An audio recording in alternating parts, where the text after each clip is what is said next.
So supply দেওয়া হচ্ছে 7.11 volt and controlling সার্কিটটা পাওয়ার পাচ্ছে। সো এখন চার্জ হবে।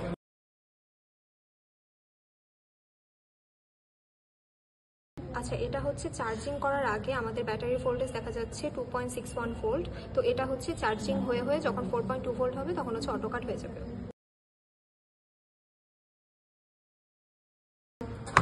যখন আমরা ব্যাটারি চার্জ দিচ্ছিলাম তখন ভোল্টেজ ছিল 2.87 ভোল্ট। এখন আমরা মাল্টিমিটারে ভোল্টেজ মেপে দেখলাম 3 ভোল্ট হয়েছে।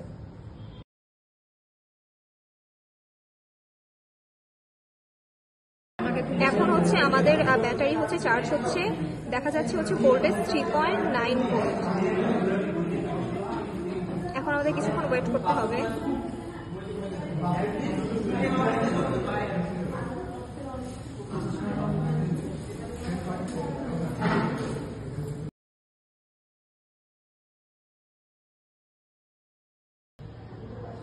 তো এখন যেহেতু দেখা যাচ্ছে ভোল্টেজ 4.2 ভোল্ট হয়ে গেছে, সো একটু পরই আমাদের এই যে কাট অফ হয়ে গেল।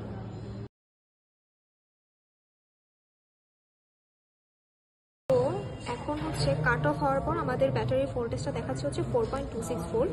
আমরা আরডুইনো কোডে 4.26 ভোল্টকে কাট অফ ভোল্টেজ ধরে রাখছি।